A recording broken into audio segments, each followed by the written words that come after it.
I'm Sinead, and welcome. Today we're going to get back to working on the cardboard dollhouse, and we're going to just jump right in. I began gluing the corners together, and I did it differently than I did on the first floor. I taped the two walls together at the corner like I wanted them to sit, and then kind of opened it up and put the glue in where I wanted it. And that was much easier than the process I went through to do the first floor. I also decided to shellac the floors, and unexpected result here is that it actually pulled the paper up and bubbled it. This was all glued down flat and it just bubbled it up. And I was kind of just wanting to get a nice finish on these floors for durability. And down here where on Essie's where I did the shellac, it looks great. It worked just fine. No bubbling. It's thicker around the edges, kind of to show wear, and thinner in the center where you do more walking. Not that that'll show once I get the furniture back in there, but that's kind of was my idea as I finished it. So I'm either going to change out the flooring, or I am going to cut through the bubbles and glue them down. I'm actually not really liking the way this flooring's looking at all. The color, the way that the pooling of the shellac worked. I want that finish, that more durable finish. And you don't, or I haven't been happy with the flooring finished with Mod Podge for flooring. It works great on the walls, but I don't like it on the floors. It's kind of too tacky. Anyway, I want to try something else here, and we're gonna have to look in our stash of stuff and see what else we can do. As you can see, I went with removing the flooring. It also peeled up bits of the cardboard, but not too badly. And obviously I didn't get it all off, just the majority. So now we're gonna go pick some different flooring. Second go around here, and as you can see, I switched to wood flooring for the dining room, and I designed my own tile for the kitchen. The only problem I'm seeing with the shellac is that it puddles in the seams of the paper, and the only way around that is to not have seams. And since that's not an option, a full sheet of flooring or piecing together real tile-like shapes, we're gonna live with it. It kind of looks like old linoleum to me, and well, the wood floor looks like wood floor with some weird seams. Installing these walls was so much easier than the first floor. Just the more manageable size of the pieces was it's a world of difference. I can't even explain how much easier that was, because they were already square and glued together and taped, and then I just put glue around the edge and stuck them in place, made sure everybody was within the lines, and weighted it down with my fancy weights. I'll put this wall in after the other, well, I guess that's 4 walls dry, and it fits perfectly in the slot. It shouldn't be any problem getting that in there. And yeah, as soon as everything's dry and I don't have to worry about knocking the weights off on my head, we'll put the divider in. I got the divider wall right there put in, and it went in really easily. I was very happy with how easy that was to put in, and I also put the piece of paper strip that goes in the corner to stabilize it, and I only did it on the kitchen side, not on the dining room side. I also got the 2 supports for the next floor put in. I ended up using 2-part epoxy because there just wasn't enough surface area to get it to stay in place and glue there and be stable. I also put the epoxy on the base of the second upright here. One of the things that I thought about after using epoxy was that I could have used cardboard cut into triangles for the base of the second upright, but I could have also used paper over here to stabilize this. But the epoxy came to mind. I happened to have some, and so I made use of it. The dining room, as you can see, has the dining room set in it, and it's a little under scale, which I knew from using it before, but there's something about having a chair rail really brings it forward there in my awareness. Hopefully I'm not too bothered by it. The dolls all have to like put their feet out in front of them when sitting there because they can't bend their knees. It lifts them up off the seat. So it's kind of comical getting the dining room set in use. I also have the pieces in place up here. They're not glued. That's where the lighting will be glued. I wanted to make sure that this upright stayed in the right position, so I just wedged those in, and also the spacer up here. It's just wedged in. I'll probably move it up. But I have to paint them before I can glue them in place, and they're just holding space right now and helping the glue to set in the right space and not cause me trouble later.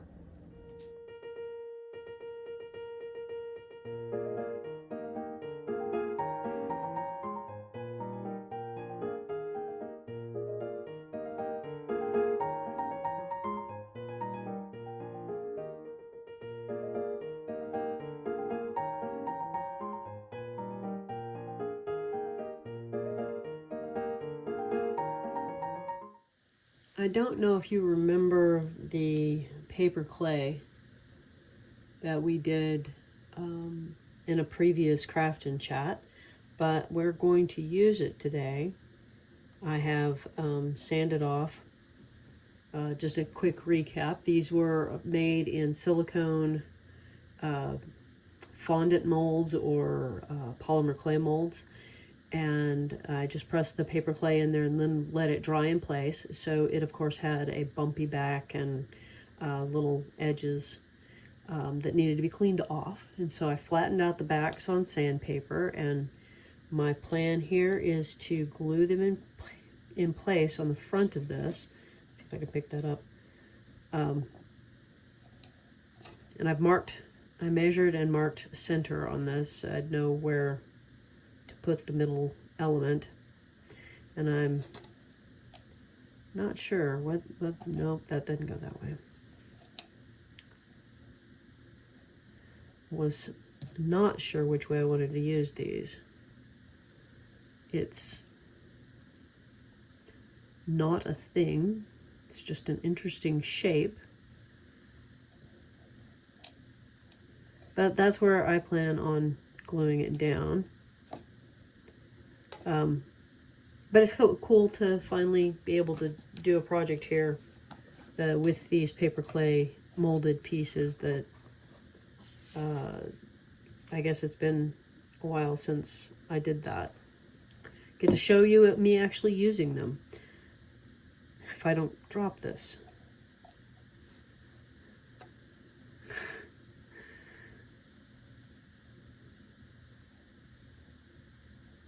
I think that's still centered. My mark is covered in glue. Yeah, still centered. It's easier to center space out the stuff to either side of it once you've got center established. I'm probably putting on too much glue. Did I just? No, I didn't. Dyslexic moment there. So while I flattened out the pieces, it didn't flatten out. There is actually a bump here. I'm wondering if maybe I should just... Well, if I do that, I have to move over. Now that I've got glue everywhere. I like the placement like that better. I wonder if it'll stay. I think I'm going to take that chance. There's just a slight difference in the height there. And that's probably my fault. I should have pulled this out further when I glued it in originally. this little cabinet is a kit you can get, and I think she also offers it ready-made, put together, but I can't swear to that, don't remember for certain. Wow. I'll tell you what, I will look it up and put a link in the description with the website where I got this. Motor City Dolly, I believe, is the proper name of the company. That's what I was having trouble pulling forward. I was sitting here going, I know the person's name, but I don't remember the company. Oh, good. That one was nowhere near where I wanted it.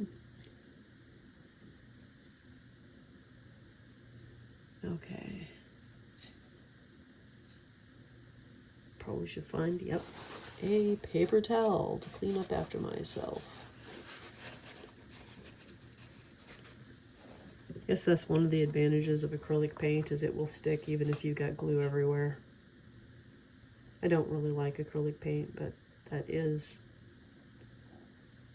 one of its advantages.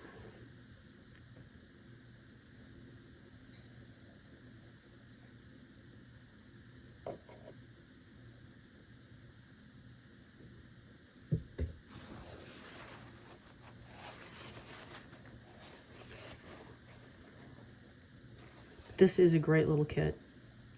I really enjoyed putting it together. They aren't matching. So if I can't get that one to move, we're going to move this one.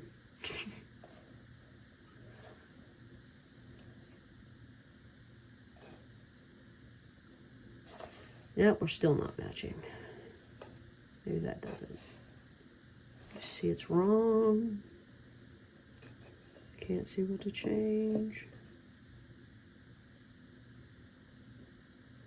It's closer.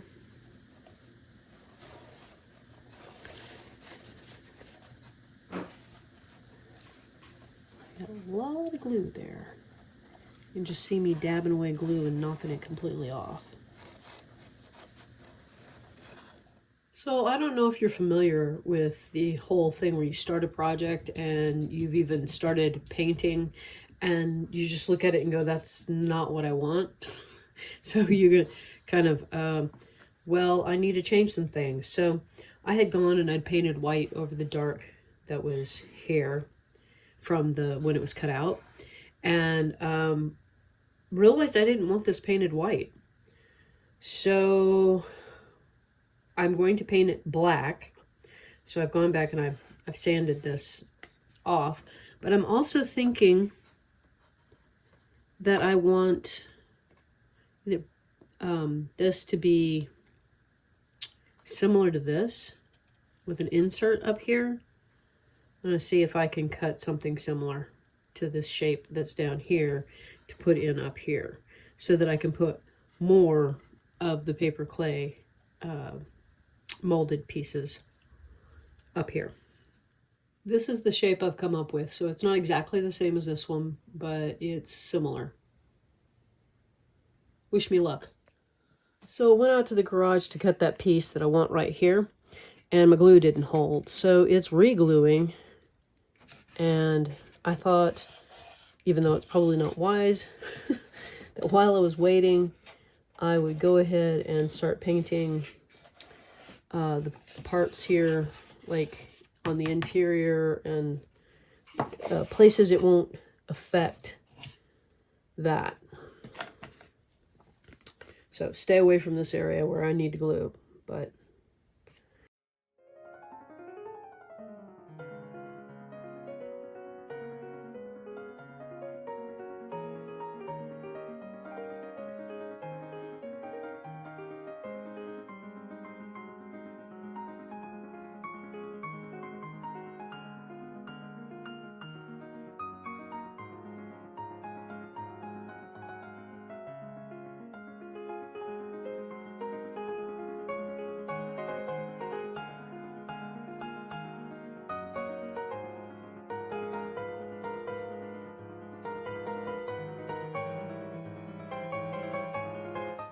so I was successful with this piece. I cut it and sanded it and everything, and now it's glued in, and I have these parts here glued on. And this is actually, I cut away a much bigger one. I cut away the outside decorations to make this piece that would fit, so that it would fit. I should probably show you those molds again, so let me go get those. Just in case you did not see the Crafts and Chat where I used these, this is what I mean by a silicone mold for polymer clays or fondants. And I think this one actually was sold for fondants, but this is those. And did I use anything else off of here? Well, anyway, there are similar ones and that I used for these different designs that are on here. This is the mold that this came out of. So I just cut away all the extraneous bits here that I didn't want to use obviously after it dried in here, popped it out, cut away those parts. And now we can apply the rest of the black paint. Me and the mouse in my pocket. As you can see, I've got all the black paint on here, and this is the finish I want to go for on the majority of the body. Got a slight pink tint overlay, and this right here is how I want to do all these what do you call those, relief areas? I don't know, I can't remember what they're called, but that is achieved through a little bit of paint on the brush, brushed over the top. And I don't know whether to stop there. No, don't stop there.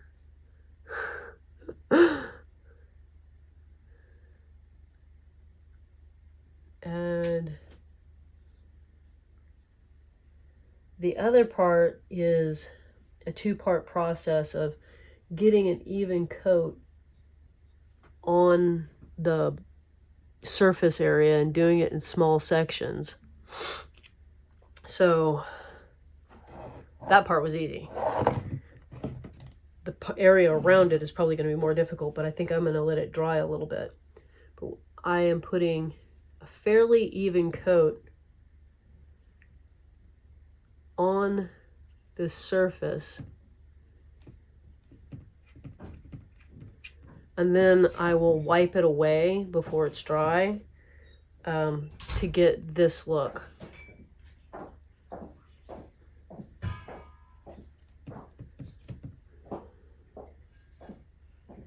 And one of the ironic things is I just mixed up this pink, and there is probably pink out in the garage, this same shade.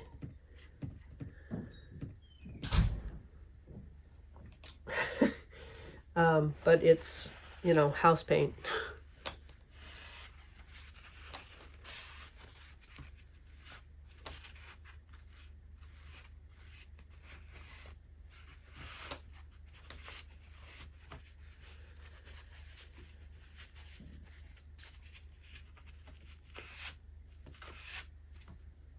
I'm not sure how I feel about how that's turning out right there at the edge where you can't get the rag in there as easily.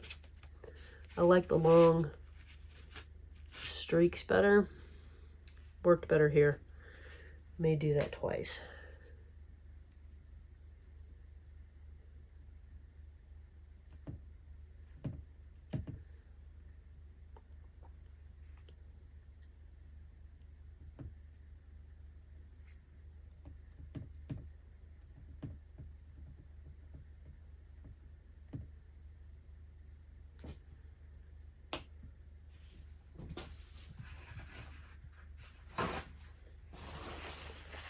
So instead of going at this all the way down into the crack or that area,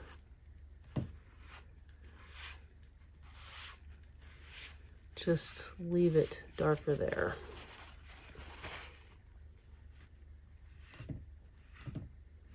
There we go.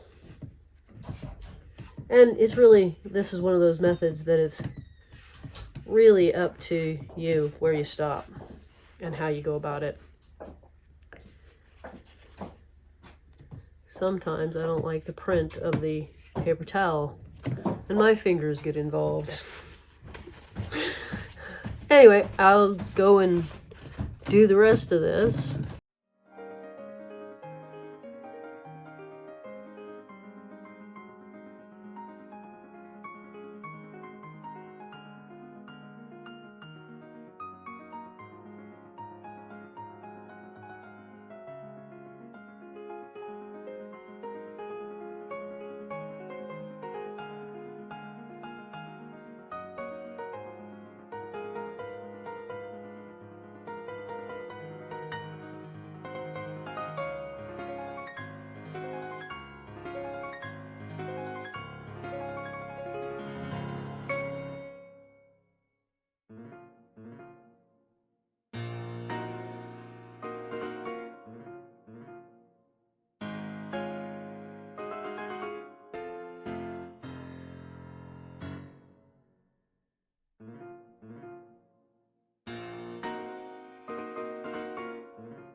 And here's our paint job all finished. As soon as it dries, I'll get it in the dining room and we'll put it to use. We have these pieces put in to hold the lighting and to keep this stable. And also got the cross piece there painted and put in. So those are all now stable and glued in place. See, when I move, you get the flex of the wood, but you don't, nobody's wiggling. And the lighting goes right in here, just like we did in the floor down below. Well, the lights are in and on, and the cabinet's in. Well, not permanent, but you know, it's sitting there and it's finished being painted. I'm gonna give the paint longer before I put the dishes back on it. But I'm pleased with how it turned out. And next week we'll work on the cabinets in the kitchen. Have a lovely week, great day, and I'll see ya on Wednesday. Bye-bye.